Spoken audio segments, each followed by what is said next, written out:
Mesdames et messieurs, bonsoir. Bienvenue sur ce journal. Voici les titres. Les maires de Tarkint, Baba Ould Cheikh, kidnappé le 21 et le 23 janvier par ses hommes armés, a été retrouvé mort hier dans la région de Gao, la gorge tranchée. Damas veut en finir à tout prix avec les derniers bastions rebelles. Les bombardements incessants sur les Ghouta orientales ont fait 145 morts, dont des femmes et des enfants.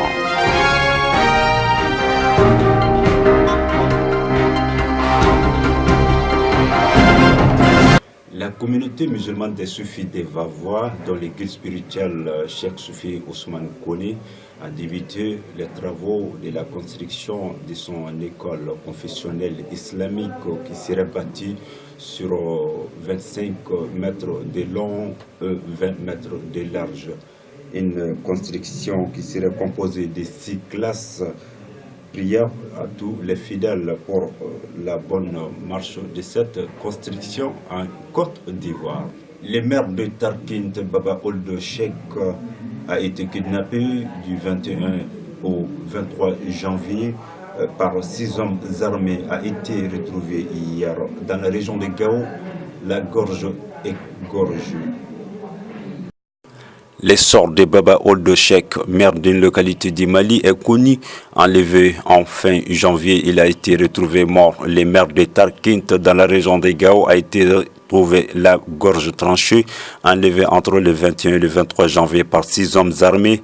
Son kidnapping a fait peser des soupçons de règlement des comptes. Ce n'est pas une simple disparition, soit le rapt a été effectué par des hommes avec qui l'opposent indifférents, soit ce sont des islamistes qui ont organisé le rapt, expliquait à l'AFP une source de sécurité. En effet, Baba Ould Cheikh était soupçonné de traîner de nombreuses casseroles derrière lui.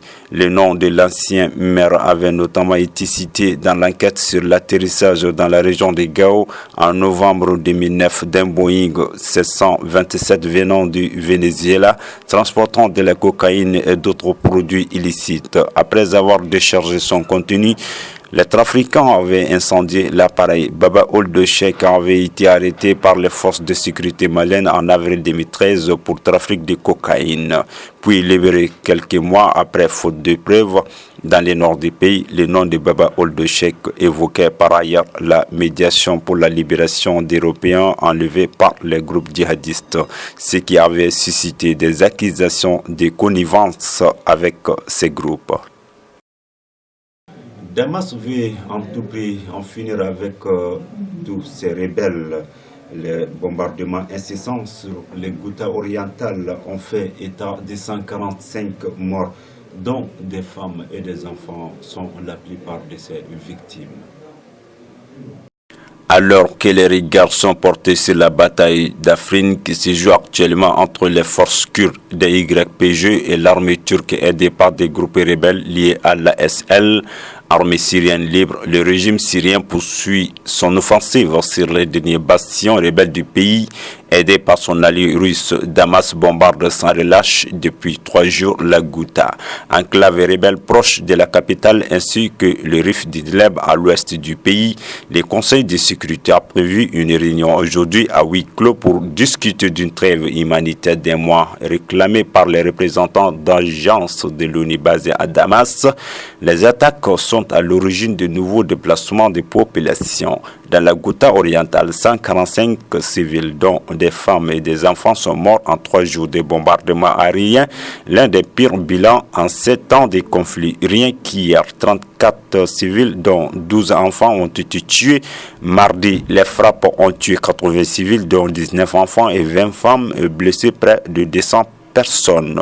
C'était la journée la plus sanglante depuis 9 mois dans toute la Syrie et l'une des plus meurtrières dans la Ghouta orientale depuis des années. Lundi, les frappes aériennes et les tirs d'artillerie avaient déjà tué 31 civils.